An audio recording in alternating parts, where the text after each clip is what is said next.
बिस्मिल्लाहिर्रहमानिर्रहीम अस्सलाम वालेकुम। वीनस स्पोर्ट्स के साथ आपका मेज़बान शहज़ादा मोइन हाजिर है और हम अपने प्रोग्राम में क्रिकेट, हॉकी, फुटबॉल और दीगर खेलों पर बात करते हैं और उसके साथ कोशिश करते हैं जो खेल ग्रास रूट लेवल पर खेले जाएं उसको अपने प्रोग्राम का हिस्सा बनाएं। पाकिस्तान सुपर लीग में दिलचस्प मैचेस है जारी हैं और कल भी बड़ा ज़बरदस्त मैच है मुल्तान सुल्तान और पेशावर ज़ल्मी के दरमियान खेला गया। मुल्तान सुल्तान ने इस मैच में कामयाबी हासिल की और बड़ी ज़बरदस्त बैटिंग का मुजाहरा किया।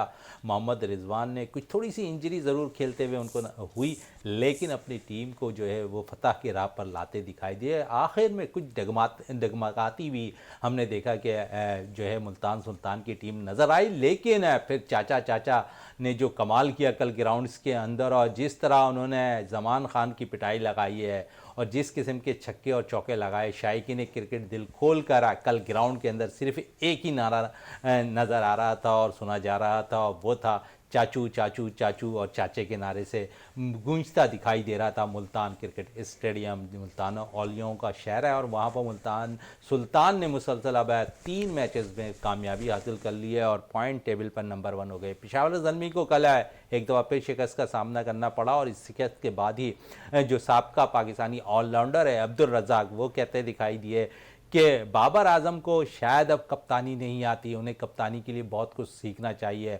जिस किस्म की कल उन्होंने कप्तानी की है, ऐसा लगता था कि उन्होंने उस किस्म की कप्तानी करने के लायक नहीं थे। उन्होंने ये भी कहा कि बाबर आजम को बहुत ज़्यादा जो है अपनी क्रिकेट पे फोकस करना चाहिए, अपनी बैटिंग पे फोकस करना चाहिए, कप्तानी की दौड़ से थोड़ा सा चेंज होता हुआ रहना चाहिए। और यही कुछ है कल हुआ है। और कल के मैच के अंदर जहां पर पोलार्ड की गलतियां दिखाई दी थी, वहाँ पर दूसरी तरफ हमने देखा कि ज़मान खान की जिस तरह पिटाई हुई है जो इफ्तिखार ने की है। और अगर हम देखें तो कल के मैच में जिस तरह लाहौर कलंदर्स की टीम को भी इस टूर्नामेंट में अब मुसलसल तीसरी शिकस्त का सामना करना पड़ा है। लाहौर कलंदर्स कल मुल्तान सुल्तान के ख़िलाफ़ है, शिकस्त तो खा गई, लेकिन अब भी कुछ उम्मीदें बाकी हैं। लाहौर कलंदर्स के कप्तान को वो कहते हुए दिखाई दे रहे हैं कि हम वापस आएंगे और भरपूर तौर पर वापस आएंगे इस टूर्नामेंट के अंदर, शहनशाह अफरीदी। लेकिन कल हमने देखा कि उनकी फील्डिंग भी कोई लाहौर कलंदर्स की अच्छी दिखाई नहीं दी है। ग्राउंड्स के अंदर कुछ रन ज़रूर अच्छे बना लिए थे, लेकिन जब बल्ला चला चाहे इफ्तिखार का, तो उन्होंने तमाम तर बेहतरीन बॉलिंग पर पानी फेर दिया और मुल्तान सुल्तान एक दफ़ा फिर कामयाबी की राह पर पहुंच गया। और इस कामयाबी की राह पर अगर हम देखें तो पिछले 2 मैचेस में बड़ी ज़बरदस्त है बॉलिंग का मुजाहरा करने वाले मोहम्मद अली का बड़ा अहम रोल रह रहा है मुल्तान सुल्तान के लिए। और ऐसा लगता है कि मुल्तान सुल्तान की बॉलिंग का बोझ अब्बास आफरीदी और मोहम्मद अली ने संभाल लिया, तो दूसरी तरफ रिजवान और इफ्तिखार ने बैटिंग में मुल्तान सुल्तान को जीत के हमकिनार करने का अहद कर लिया है कि मुल्तान सुल्तान ही कामयाबी हासिल करेगी। उसके साथ साथ एक अच्छी खबर है पाकिस्तान क्रिकेट के लिए मजीद के ब्लाइंड क्रिकेट सीरीज़ पाकिस्तान और इंडिया के दरमियान हो रही है, जहां पर पाकिस्तान ने आज 3 मैचेस की सीरीज़ में पहले मैच में कामयाबी हासिल कर ली है 5 विकेटों से। अगर इस मैच की ख़ास बात करें तो बदर मुनीर जो पाकिस्तान के नायब कप्तान है ब्लाइंड क्रिकेट टीम के, उन्होंने बड़ी ज़बरदस्त बारी खेली है और 129 रन की इनिंग खेलने में कामयाब हुए।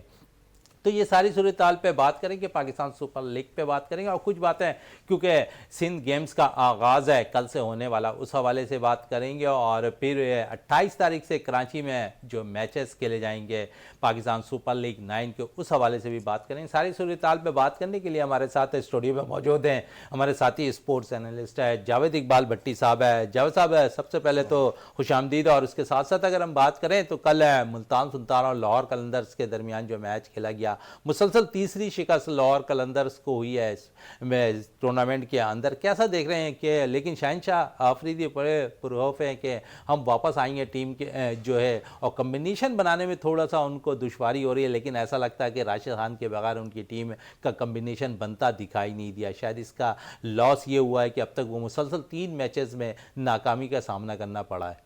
बहुत शुक्रिया मोइन भाई, आपने जिस तरह से बात की लाहौर कलंदर की। देखिए लाहौर कलंदर्स की टीम ने भी हैट्रिक कर ली और मुल्तान सुल्तान ने भी हैट्रिक कर लिए। दोनों ने, एक ने फतह में और एक ने शिकस्त में। अब शहनशाह अफरीदी कह रहे हैं कि हम कम बैक करेंगे। देखिए कप्तान का काम ही है टीम को हौसला देना, और जो इतने शायकीन है पूरे पाकिस्तान में और पूरी दुनिया में लाहौर कलंदर के, ज़ाहिर है उन्हें भी तो सेटिस्फाई करना ही है ना। लेकिन आपको इस हकीकत को मानना होगा, लाहौर कलंदर का कम्बिनेशन राशिद खान के ना होने से बुरी तरीके से नाकाम हो गया है, क्योंकि राशिद खान एक ऐसा इंटरनेशनल स्पिनर था जो लाहौर कलंदर की टीम में रीढ़ की हड्डी की हैसियत रखता था, और आपको जब विकेट दरकार होती थी विकेट भी लेकर देता था और बैट से भी रन्स बना देता था। लेकिन देखिए राशिद खान जो डेथ ओवर में बॉलिंग करने आ रहा था, वो डेथ ओवर्स में आपको विकेट लेके दे देता था। अगर विकेट ना भी मिले तो वो रन्स नहीं फ्लो में लगने देता था, और उसी का फायदा हारिस रऊफ उठाता था, जमान खान उठाता था, शहनशाह अफरीदी उठाता था। अब देखिए उसके ना होने से उस खला जो हुआ है लाहौर कलंदर को, वो खला पुर नहीं हो सका। उसका खमियाजा ये तमाम बॉलर एक्सपोज हो गए, पूरे 3 मैचों में ही भुगत रहे हैं। हत्ता कि पूरे टूर्नामेंट के अगर आप ऑन पेपर देखें तो सबसे अच्छी बॉलर लाहौर कलंदर की बॉलिंग है, उनके पास सारे पाकिस्तान की नेशनल टीम के बॉलर्स हैं। लेकिन जिस तरीके से कल आपने देखा मुल्तान सुल्तान, देखें आपको इसकी दाद देनी होगी रिजवान को, जिस तरीके से वो अपनी टीम को लड़ाता है। उसने अपने लड़कों में जोश हो वलवला और जज्बा जीत का ऐसा भर दिया है कि उनका हर प्लेयर जो है परफॉर्म कर रहा है। अगर आप उठा के मोहम्मद अली की बॉलिंग को देख लें, क्या शानदार बॉलिंग कर रहा है लड़का, और उनके साथ उसामा बहुत अच्छी बॉलिंग कर रहा है। फिर इफ्तिखार से जो ओवर्स कराए, और वो भी डेथ ओवर्स जो है बहुत ज़बरदस्त। देखिए लाहौर कलंदर बुरी तरह बिल्कुल फ्लॉप हो गई, ना उनकी बैटिंग चल के दे रही है ना उनकी बॉलिंग चल रही है। डॉक्सन ने तो 54 रन कर दिए। उसके बाद अगर आपने फ़खर को देखा, फ़खर ने 41 रन बनाए और 36 बॉल्स पे, और ऐसे फंस के खेल रहा था। इसमें कोई डाउट नहीं कि कल की विकेट मुश्किल थी, बॉल स्विंग भी हो रही थी, वो स्पिनर को टर्न्स भी मिल रहा था। लेकिन आप इंटरनेशनल वर्ल्ड क्लास के प्लेयर्स हैं, आपको पूरी जिम्मेदारी लेनी होगी। अब्दुल्ला शफीक जो आखिरी नंबर्स पर आ रहा है, आपको बैटिंग ऑर्डर में भी शफलिंग करनी होगी। लाहौर कलंदर के लिए कह देना तो बहुत आसान है कि जी हम कम बैक कर लेंगे। आप कंटिन्यू 3 मैच हार चुके हैं, और शायकीन क्रिकेट जो खासकर कलंदर के मद्दा है पूरे पाकिस्तान में पाए जाते हैं, वो बहुत मायूस है आपकी कैप्टनसी से और आपकी परफॉर्मेंस से। आपको एक जेन्युइन स्पिनर लाना होगा जो डेथ ओवर में आपको ना के विकेट लेकर दे, बल्कि आपका जो रन्स जो फ्लो लगा होता है उसे भी रोके। जब तक ये चीजें नहीं होगी लाहौर कलंदर मुश्किल सर्वाइव चलें, ये तो लाहौर कलंदर की बात हो गई है। सबका ऑलराउंडर है अब्दुल रज़ाक, तो कप्तानी पर लेकर बड़े सीरियस दिखाई दे रहे हैं, और बाबर आजम को उन्होंने कल बड़े मशवरे दिए कि वो शायद कप्तानी के लायक नहीं है। क्या कहेंगे अब्दुल रज़ाक के हवाले से? बिल्कुल मोइन भाई, ये उनकी अपनी राय हो सकती है। मैं क्योंकि 2 दिन कबल उन्होंने शोएब मलिक के हवाले से भी कहा था कि वो सेल्फिश इनिंग खेलते हैं। अब बाबर आजम पर अटैक किया उन्होंने। नहीं, ये बिल्कुल नहीं, ऐसी बात नहीं होनी चाहिए। आप सीनियर्स प्लेयर हैं, आपको कम से कम जो वर्ल्ड क्लास नंबर 1 दुनिया का बैट्समैन है, उसकी कैप्टेंसी के बारे में देखें। कैप्टेंसी जब नजर आती जब आपकी टीम परफॉर्म कर रही होती। जब आपकी टीम परफॉर्म नहीं कर रही होती तो आपकी कैप्टेंसी कहाँ खड़ी है? जब स्कोर बोर्ड पे स्कोर ही नहीं होगा तो आप कैसे बॉलर से बॉलिंग करवाएंगे? और जब आप जो है विकेट नहीं ले पाएंगे तो देखें। और बैट्समैन बाबर ने जो दोनों मैच खेले उसमें स्कोर किया है, उसके साथ अगर कोई खड़ा होता तो वो रन्स करता। कैप्टेंसी पे तनकीद करने का ठीक है, हर किसी को ये सबसे दुनिया में सबसे आसान काम ही तनकीद करना है, और ऐसे बैठ के तनकीद करने से तनकीद की बात कुछ हो रही हासिल नहीं है होता। तो थोड़ी सी तनकीद और कर लें, जो मोहम्मद हफीज करते दिखाई दे रहे हैं। अब पहले उन्होंने बड़े राज फाश किए, और अब फुट्स के हवाले से भी बड़ा राज फाश करते हुए दिखाई दे रहे हैं मोहम्मद हफीज।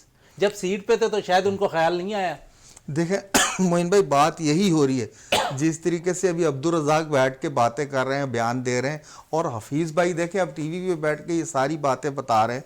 भाई जब आप डायरेक्टर बने थे, आपको उसी दिन, इसका मकसद ये है कि आपने ऑस्ट्रेलिया का और न्यूजीलैंड का जो टूर किया है, आपने अनफिट प्लेयर्स के साथ टूर किया है, तो इसकी जिम्मेदारी तो डायरेक्टर पर होती है। आप डायरेक्टर थे, हेड कोच भी सारा इंतजाम टीम का आपके पास था। और फिर अभी आप कह रहे हैं कि जी वो 6 महीने पहले ही जब हमने पूछा बाबर से तो उन्होंने कहा कि कोच मिकी आर्थर जो डायरेक्टर थे उन्होंने, और ब्रैड बैंड सब ने कहा था कि फिटनेस के कोई चेकिंग नहीं है, कोई नहीं होगा। वो कह रहा है कि 2 मीटर की जो रन रेस होती उसमें तमाम प्लेयर नाकाम हुए, और स्किन फूड टेस्ट लिया गया तो तमाम के तमाम जो है खिलाड़ियों के वो जो है मनफी आए।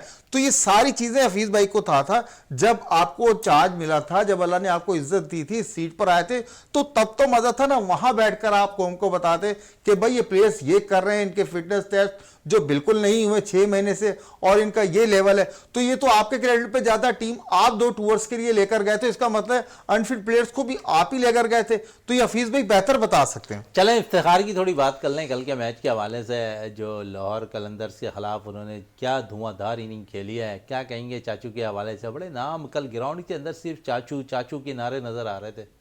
बिल्कुल मोइन भाई, जैसे आपने इंट्रो में कहा कि पूरा ग्राउंड जो आपको औलिया की सरजमीन मुल्तान, और जिस तरीके से स्टेडियम में चाचा चाचा के नारे लगते थे, और इफ्तिखार अहमद ने कल प्रूफ करके दिया कि वो ना सिर्फ मुल्तान वालों के चाचा है, कल तो उन्होंने अपने बल्ले से भी उस तरीके से साबित किया। जमान खान जो पूरी दुनिया में शोहरत रखते हैं रन रोकने में, मुख्तलिफ बिग बैच भी खेलने जाते हैं और भी लीग्स खेलते हैं, आखिरी ओवर्स में वो 7 से 8 रन भी जो है ना वो दिफा कर लेते हैं कामयाबी से, उनके क्रेडिट पर हैं। लेकिन कल इफ्तिखार अहमद का बल्ला चला और क्या खूब चला, जिस तरीके से जमान खान को आड़े हाथों लेते हुए उन्हें 19वें ओवर में ही मैच जो है खत्म कर दिया। 20वें ओवर जाने की जहमत ही गवारा नहीं की, और 11 बॉल पे 34 रन की शानदार इनिंग्स, जो ये वहाब रियाज के जो 6 छक्के मारे थे, कल वो झलक नजर आ रही थी इफ्तिखार अहमद में। बड़े दिनों बाद आया कि वो झलक नजर आई, लेकिन इफ्तिखार अहमद नो डाउट बहुत बड़ा प्लेयर है, बहुत पावरफुल हिटर है, और जब भी मारता है, असल मसला है उसकी टेक्निक इतनी मजबूत है और वो पक्के शॉट मारता है। ना कि हमारे ये जो नए बच्चे हैं, आजम खान हो गया, साइम हो गया, ये लोग जो है पक्की टेक्निक वाले शॉट नहीं मारते, इसलिए अंदर ही पकड़े जाते हैं। कल इफ्तिखार ने प्रूफ किया कि अब भी वो अगर पाकिस्तान क्रिकेट टीम में अगर कोई 6, 7, 5वें नंबर पे प्लेयर अगर पावर हिटर है तो इफ्तिखार अहमद। चले इफ्तिखार है, थोड़ी सी ब्रेकिंग देखते हैं। इस वक्त है पाकिस्तान सुपर लीग 9 में जो है आज है जो मैच खेला जाना है इस्लामाबाद और कोयटा ग्लेडिएटर्स के दरमियान। उसमें हमने देखा कि कोयटा ग्लेडिएटर्स ने टॉस जीता और पहले फील्डिंग करने का फैसला किया। और उसके साथ साथ अब थोड़ी सी हम बात कर लें, क्योंकि PSL 9 की बात हो रही है और कल है बड़ा ज़बरदस्त जो मैच रहा, उस हवाले से जावेद साहब है काफ़ी डिस्कस कर रहे थे। और अब हमें टेलीफोन लाइन पे ज्वाइन कर लिया है जुनैद खलील नैनतालवाला साहब ने, जो वाइस प्रेसिडेंट हैं RCA के, उनसे हम बात कर लेते हैं। इस वक्त हमारे साथ टेलीफोन लाइन पे मौजूद हैं। जुनैद साहब, बहुत बहुत शुक्रिया विनस स्पोर्ट्स में टाइम देने का। सबसे पहले तो बड़ी खुशी की बात है कि पाकिस्तान सुपर लीग के मैचेज पाकिस्तान के 4 शहरों में हो रहे हैं, और फिर क्योंकि वाइस प्रेसिडेंट है आप RCA के, तो कितनी खुशी होती है। कुछ देर से ज़रूर कराची में मैचेस होंगे, लेकिन शायकीन को थोड़ा सा इंतज़ार के बाद भरपूर तौर पर इंजॉयमेंट करने का मौका मिलेगा। और साथ साथ हम देखेंगे कि रमज़ान में नाइट क्रिकेट बड़ी होती है कराची के अंदर, और इस दफ़ा नाइट क्रिकेट का मज़ा अगर रमज़ानों में होगा तो वो PSL 9 के matches national bank cricket ground में शायकीन क्रिकेट खेलते हुए दिखाई देते हुए नजर आएंगे। जी जुनैद साहब, आवाज आ रही है? शायद राब्ता मुनक़ता हो गया है। जब सब मैचेस पे बात कर रहे थे हम, और अगर हम बात करें 9 के मैचेस जो है कुछ देर से कराची में ज़रूर आ रहे हैं, लेकिन भरपूर तौर पर इंजॉयमेंट होगी शायकीन क्रिकेट के लिए।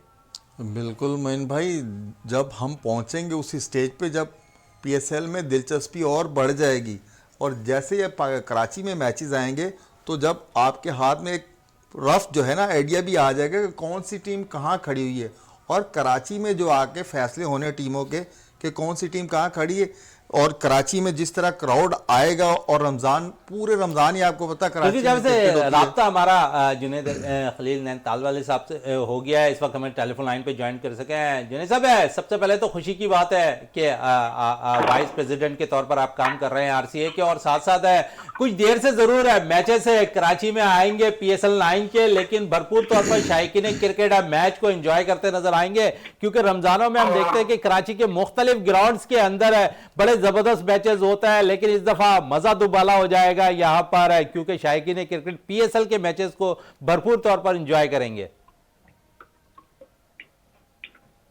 जी जुनैद साहब, आवाज आ रही है?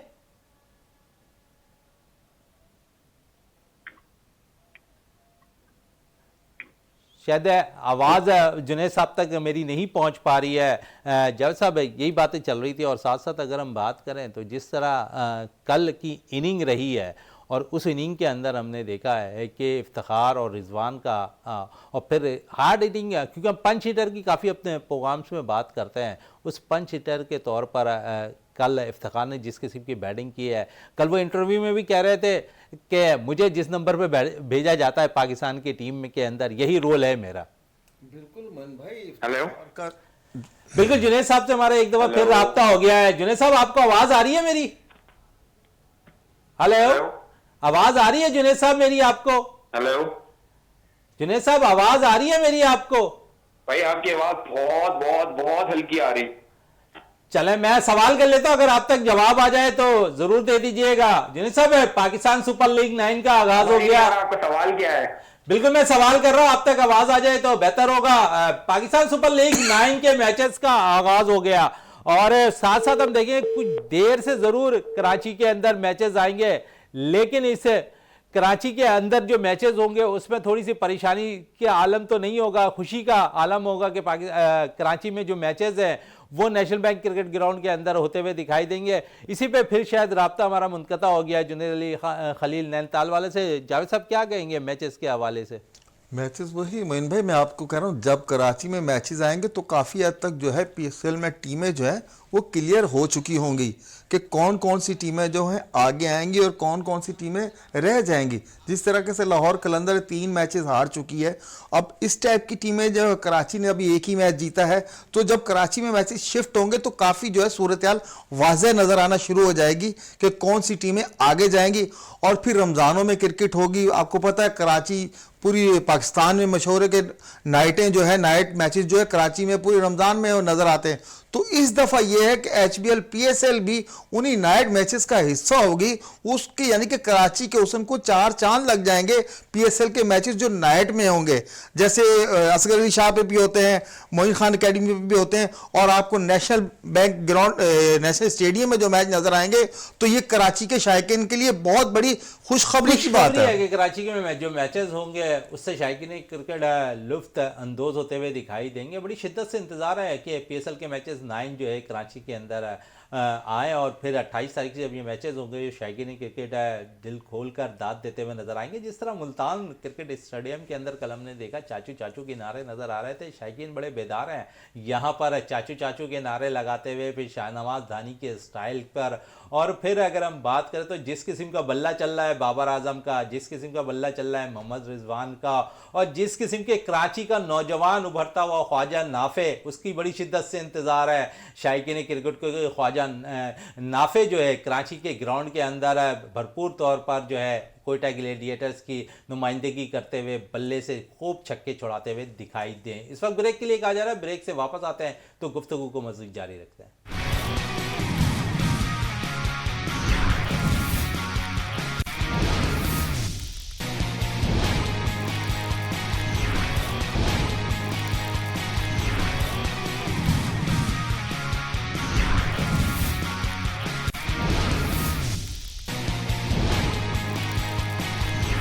बिल्कुल, वक्फे से कबल हम बात कर रहे थे पाकिस्तान सुपर लीग 9 के हवाले से, और थोड़ी सी बात कर लें क्योंकि टॉस हो चुका है इस मैच का। कोयटा ग्लैडिएटर्स और इस्लामाबाद यूनाइटेड के दरमियान जो मैच खेला जाएगा, और इसमें टॉस जीता है कोयटा ग्लैडिएटर्स ने और फील्डिंग करने का फैसला किया है। और इस्लामाबाद की टीम में 2 तब्दीलियाँ अब कर दी गई हैं इस मैच के लिए। अब ओवरऑल अगर हम देखें तो इस टूर्नामेंट के अंदर चेस करने वाली टीम बड़ी आसानी से जो है टारगेट को चेस करती हुई दिखाई दे रही है। तो जावेद साहब से भी बात कर लेते हैं मजीद। जावेद साहब, टारगेट चेस बड़ा ही आसानी से होता हुआ दिखाई दे रहा है। आप समझते हैं कि कुछ मैचेस में तो टारगेट चेज नहीं हुआ, लेकिन कुछ मैचेस में टारगेट बआसानी चेज होता दिखाई दे रहा है। लगता है ऐसा है कि विकेटों का फ़र्क है, थोड़ा सा है। मोइन भाई, बहुत अच्छा पॉइंट रेज किया। देखें, अब पिछले 2-3 मैचेस में आप देखें जो टीम चेस पे जा रही है, और बल्कि विकेट को देखो, विकेट का बिहेवियर जो है वो कुछ अजीब सा है। बॉलर्स को शुरू में ही मदद देना शुरू कर देती हैं, स्विंग होना बॉल शुरू हो जाती है, और फिर आपको पता लो स्कोरिंग मैच हुए, 2-2 250 रन, अभी तक 200 रन नहीं बन रहा है। उस पर एक मैच में सिर्फ बने हैं, उसके बाद जो है 166, 144, 154 ये जो टारगेट मिले हैं, ये जो चेस करने में भी टीमें गई हैं तो उनको काफ़ी मेहनत करना पड़ी।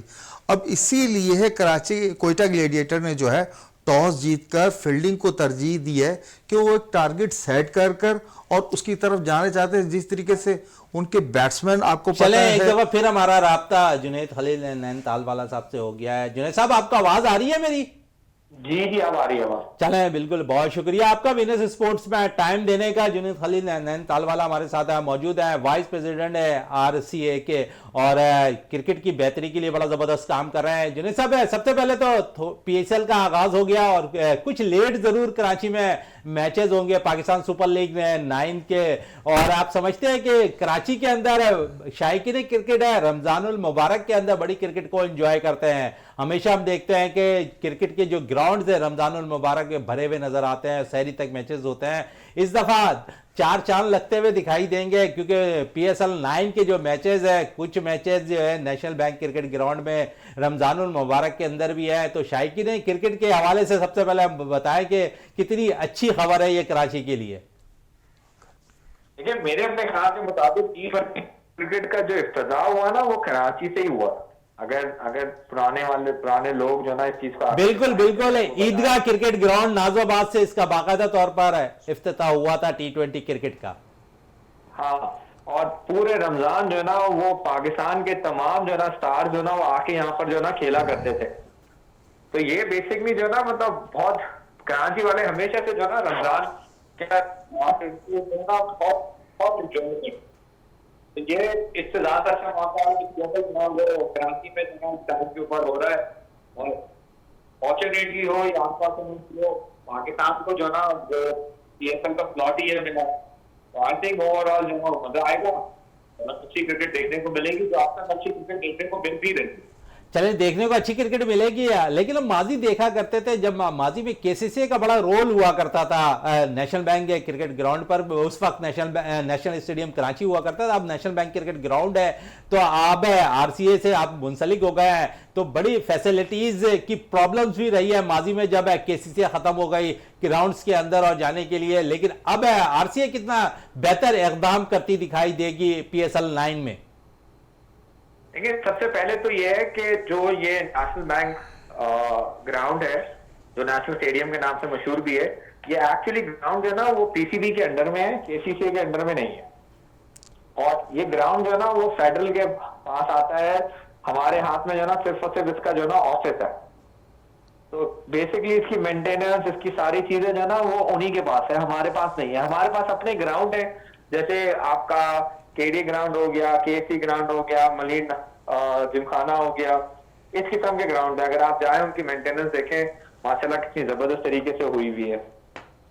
चले, मेंटेनेंस बेहतर होती हुई दिखाई दे रही है। लेकिन दूसरी तरफ अगर हम बात करें तो पीएसएल 9 के आगाज के साथ ही बहुत कुछ होता हुआ दिखाई दिया है। इसमें हम देख रहे हैं कि लाहौर कलंदर्स की टीम है जो है मुसलसल 2 दफा टाइटल जीतने में कामयाब रही। आपकी भी पार्टनरशिप है लाहौर कलंदर्स के साथ है, और इस दफा ऐसा लगता है कि तीनों मैच हार गई है। कुछ मायूसी हो रही है आपको, या कम बैक करने की सलाहियत रखते हैं? क्योंकि कल शाहिनशाह आफरीदी कह रहे थे कि हम कम बैक जरूर करेंगे इस टूर्नामेंट के अंदर।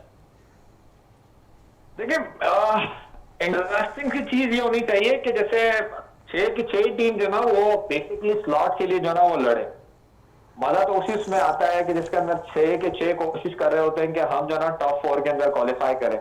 में क्रिकेट का इंटरेस्ट जो ना वो इंक्रीज हो जाता है, पार्टिसिपेशन इंक्रीज हो जाती है, साथ साथ मैच फाइटिंग भी शुरू हो जाती है। देखिए, मतलब होप यही है कि इंशाल्लाह बाउंस बैक करेंगे। जो उनका ड्रॉबैक है, जो उनका सबसे बड़ा प्लस पॉइंट है, उनकी बॉलिंग लाइनअप।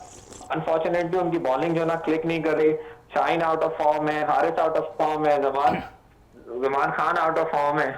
जैसी उनकी जो ना फॉर्म वापस आएगी, ये टीम जो ना बहुत बेहतर हो जाएगी, बहुत बेहतर रही है। लेकिन थोड़ा सा आप इस चीज को तस्लीम करेंगे कि राशिद खान के ना आने के बाइस है, शायद ऐसा लगता है कि जो मिडिल ओवर्स के अंदर राशिद खान अपना किरदार अदा करते थे, वो लाहौर कलंदर्स की तरफ से अब कोई नहीं कर पा रहा है, जिसके बाइस उन्हें शिकस्त का सामना करना पड़ रहा है। बिल्कुल आप ठीक कह रहे हैं। राशिद खान की रिप्लेसमेंट तो पूरी दुनिया में किसी के पास नहीं है। इनफैक्ट अगर हम तमाम फ्रेंचाइज क्रिकेट देखें तो राशिद खान का रोल जो ना it's one of the most important role है। सिर्फ बॉलिंग में भी नहीं है, ऐसे बहुत सारी जगहों के ऊपर क्रूशली जहां पर आपको रन की जरूरत होती है और राशिद खान आके जो ना रन भी बना के चला जाता है। तो बहुत बड़ा सेटबैक है ये लाहौर कलंदर को। बट भाई ये तो फैक्ट है कि फ्रेंचाइज क्रिकेट के अंदर हर एक आदमी का रिप्लेसमेंट ढूंढना पड़ता है। आई होप कि इनको राशिद खान का कोई रिप्लेसमेंट मिले। बट उससे बड़ा जो कंसर्न है ना, वो एक्चुअली उनके जो फास्ट बॉलर है ना, उनकी आउट ऑफ फॉर्म के है। खासतौर पे शाहीन की अपनी और हारिस की। और साथ साथ जमान खान की कल के हवाले से क्या कहेंगे? जिस तरह कल जमान खान को हमने देखा पिटते हुए, ऐसा लगता था कि बिल्कुल जमान खान बेबस हो गए चाचा इफ्तिखार के सामने। हाँ बिल्कुल ठीक कह रहे हैं, वी वर एक्सपेक्टिंग कि वो थोड़ी सी बेहतर लगा था कि जैसे इफ्तिखार चाचा ने जो ना उनको बिल्कुल रीड किया हुआ है और जहां उनकी मर्जी है उस हिसाब से वो बॉल फेंक रहे हैं और जहां इफ्तिखार की मर्जी है वहां उनको हिट मार रहे हैं, which is a very bad sign. I think overall बहुत मेच्योर फ्रेंचाइज है, पुराना स्टाफ है, ऑलमोस्ट जो ना पुराने प्लेयर्स हैं। आई थिंक टीम मीटिंग जरूर हुई होगी and they will bounce back इंशाल्लाह। अच्छा जुनैद साहब, हमेशा हम देखते हैं कि लाहौर कलंदर से कोई ना कोई ऐसा एक प्लेयर जरूर अपने फ्रेंचाइज से खिला देता है जो शायद मुस्तकबिल उसका बड़ा ज़बरदस्त और ताबनाक नज़र आना शुरू हो जाता है, और ऐसा ही एक नौजवान प्लेयर्स को निकाल कर लेकर आई है लाहौर कलंदर से। जादाद खान निकल कर सामने आया है, एक अच्छा ऑलराउंडर। आप समझते हैं कि जो ग्रास रूट लेवल पर काम कर रही है, और सबसे इंपॉर्टेंट है पीएसएल का एक बेहतर काम ये होता है कि पाकिस्तान के लिए खिलाड़ियों को प्रोवाइड करे, और ऐसा लगता है कि जहादात खान भी एक ऐसी दरियाफ्त लाहौर कलंदर से निकाल कर सामने ला दिया है पाकिस्तान की इंटरनेशनल क्रिकेट के लिए कि सिलेक्टर उस पर थोड़ी सी निगाह जरूर रखें। देखिए बिल्कुल आपका लाहौर की जो ना जो एक्चुअल सबसे बड़ी क्वालिटी ये है कि वो बेसिकली पूरे साल जो ना क्रिकेट के ऊपर काम करते हैं और वो उनकी कोशिश यही होती है कि किसी ना किसी तरीके से जो ना वो कोई ना कोई प्लेयर ऐसा बना के जो ना वो पाकिस्तान को या फ्रेंचाइज क्रिकेट को दिया जाए जो फ्यूचर में जो ना पाकिस्तान को रिप्रेजेंट किया करे। जादाद खान भी जो ना एक वन ऑफ देयर प्रोडक्ट है। आप देखें, आई होप के स्टेज जो ना लाहौर ने उनको दे दी है, अब काम उनका अपना है हाउ टू परफॉर्म। खैर मेरे लिए तो जो ना जादाद खान से भी ज्यादा जो ना साहबजादा फरहान के लिए जो ना वो क्वेश्चन मार्क है कि 3 मैचेस के अंदर उन्होंने उनको ओपनिंग स्लॉट दिया हुआ है, खासतौर पर अब्दुल्ला शफीक को नीचे बैठा के, which is one of the biggest I think step by Lahore Qalandar. और आई होप के ये यंगस्टर्स भी जो ना वो प्रॉपर तरीके से इस मौके को कैश करे और किसी ना किसी तरीके से जो ना वो पाकिस्तान के लिए जो ना या एटलीस्ट फ्रेंचाइज क्रिकेट के लिए तो जो ना वो क्वालिफाई कर रहे हैं। चलें क्वालिफाई करें। एक तो जादाद खान की हमने बात कर ली, दूसरी तरफ हम देखें तो कोयटा ग्लैडिएटर्स ने ख्वाजा नाफे को टीम में शामिल किया है, और जिस किस्म के वो फेसबुक पे पब्लिसिटी करते थे और फिर मोइन खान एकेडमी में उन्होंने सेंचुरी स्कोर की, और फिर फ्रेंचाइज और फिर ख़ासकर अगर हम बात करें आज़म खान की, उन्होंने उसे पिक किया, और फिर जिस तरह मैनेजमेंट ने जो बाकायदा तौर पर कोयटा ग्लैडिएटर से उनको नुमाइंदगी का मौका दिया और जिस किस्म की उन्होंने बैटिंग की है, ऐसा लगता है कि बहुत अरसे के बाद पाकिस्तान टीम के अंदर कोई फिनिशर प्लेयर सामने आया है। देखिए स्टार्टिंग तो जो ना बिल्कुल अच्छी है। I personally think it's very early to say this thing, क्योंकि अनफॉर्चुनेटली हम लोग बहुत जल्दी जो ना वो प्लेयर्स को स्टार और स्टार से जो ना उसको सुपरस्टार बना देते। उसको पूरा जो ना एक प्रोसीजर जो ना वो फॉलो करना चाहिए। एक मैच में जो ना नो डाउट उसकी आउटस्टैंडिंग जो ना वो परफॉर्मेंस है, बट अभी पूरा पीएसएल बाकी है। पूरा पीएसएल वो खेले और अपने आप को प्रूव करे कि वो गेम जो बेसिकली जो ना आपका क्लब क्रिकेट के ऊपर किया करता था वो फ्रेंचाइज क्रिकेट के काबिल है या नहीं। एंड आई थिंक जिस तरीके से कोयटा के ओनर्स नदीम उमर साहब कराची के अंदर ग्रास रूट के ऊपर जो ना क्रिकेट के ऊपर काम करते हैं और लोगों को एक्चुअल ग्रास रूट से जो ना वो मौका देते हैं, I think it's one of the biggest achievement के ख्वाजा नाफे को किस तरीके से उन्होंने जो ना क्लब क्रिकेट से उठा के फ्रेंचाइज क्रिकेट में जो ना वो चलें, ये तो बात हो गई है खासकर नौजवान क्रिकेटर के हवाले से। जुनैद साहब थोड़ी सी बात हम कर लें साहब का ऑलराउंडर, क्योंकि सुपरस्टार्स की बात कर रहे थे। अब्दुल रज़ाक ने पिछले 2 दिन से 2 बयानात निजी टीवी पे बैठकर वो दे रहे हैं और ख़ासकर बड़ी तनकीद का निशाना बना रहे हैं, ख़ासकर इस वक्त के फीचर स्टार के हवाले से। और वो हमारा फीचर स्टार भी है बाबर आजम और शोएब मलिक। शोएब मलिक के हवाले से उन्होंने कहा पिछले दिनों के अब्दुल रज़ाक ने कि वो सेल्फिश नहीं खेलते हैं, अपने लिए खेलते हैं, टीम के लिए नहीं खेलते हैं। कल उन्होंने कप्तानी के हवाले से बात कर ली कि बाबर आजम कप्तानी के लायक नहीं है, वो इतने सीनियर पुलाट के सामने नॉन रेगुलर बॉलर को लेकर सामने आ जाते हैं। आप समझते हैं कि उन्होंने क्लियर लफ्जों में कहा कि बाबर आजम कप्तानी के लायक नहीं है? देखिए आप अगर हम हिस्ट्री चेक करें तो जो सबसे ज्यादा रन बनाने वाला जो प्लेयर था वो बेसिकली तेंदुलकर है। और तेंदुलकर के बाद जो ना वो विराट कोहली है। अगर हम एग्जांपल देखें तो they are great players, but unfortunately they were never be a great captain. तो इसमें कोई किसी किस्म की कोई बुराई नहीं है कि अगर आप एक अच्छे बैट्समैन हो और इस चीज को जो ना सोचें कि हाँ हम अच्छे जो ना वो कप्तान नहीं है। ऐसे अगर किसी को भी अपनी क्रिकेटिंग लाइफ बढ़ानी है और वो किसी चीज में वीक है तो उससे वो बेहतर है कि उससे वो खुद जो ना वो किनारा कशी हासिल करे और बेसिकली किसी और को मौका दे। अब देखें, ये कंपैरिजन है अच्छे कप्तान और बुरे कप्तान का। अभी इनफैक्ट अगर आप कोयटा की एग्जांपल लें तो रोसू जिस तरह आए कप्तानी के ट्रैक पे, कोयटा ग्लैडिएटर्स की टीम जो है फतह के पे ट्रैक पे चढ़ गई। हाँ, तो मतलब अब अगर आप ये सोचते तो ये एक बहुत बड़ा एलिमेंट होता है कि जिसके अंदर कप्तान जो ना एक बहुत ही इंपॉर्टेंट रोल प्ले करता है टीम को जेल करने में और टीम को लड़वाने में। और I think if you don't have that kind of a calibre तो इसमें कोई बुराई नहीं है। दुनिया में बहुत बड़ी एग्जाम्पल। चले दूसरी तरफ शोएब मलिक के हवाले से क्या कहेंगे आप, जो ना शोएब मलिक के हवाले से कहा कि सेल्फिश इनिंग खेलते हैं।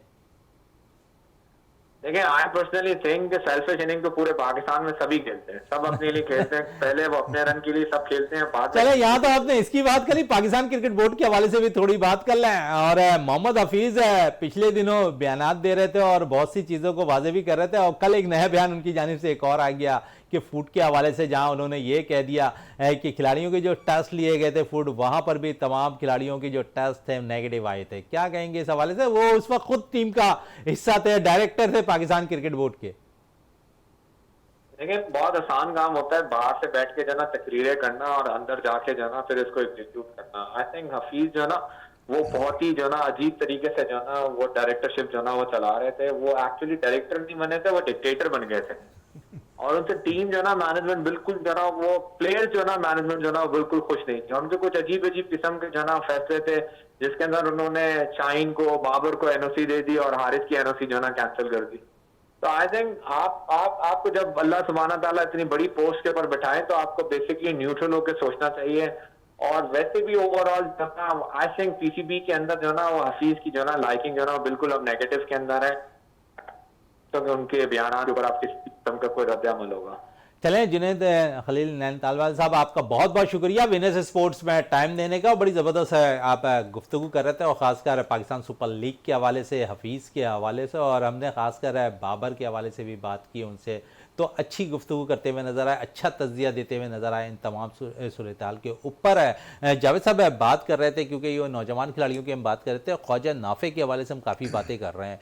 उन्होंने भी यही कहा, जुनैद खलील नैनीताल वाले ने, कि इतनी जल्दी हम किसी से भरोसा ना कर लें कि वो पाकिस्तान का लेजेंड बन जाए। कुछ मौके उन्हें ज़रूर देने चाहिए। बिल्कुल, मैं बिल्कुल मुत्तफिक हूँ नैनीताल वाला से, क्योंकि हमने उससे पहले भी कई ऐसे प्लेयर्स देख लिए हैं ना, जिनको हमने फ़ौरन से पहले आवाज़ें उठाना शुरू कर दी कि जी बहुत अच्छे शॉट खेल रहा है या बहुत अच्छी बॉलिंग करा रहा है। हमारे मीडिया ने, हम लोगों ने बैठ के कि भाई इनको फ़ौरन से पहले नेशनल टीम में आना।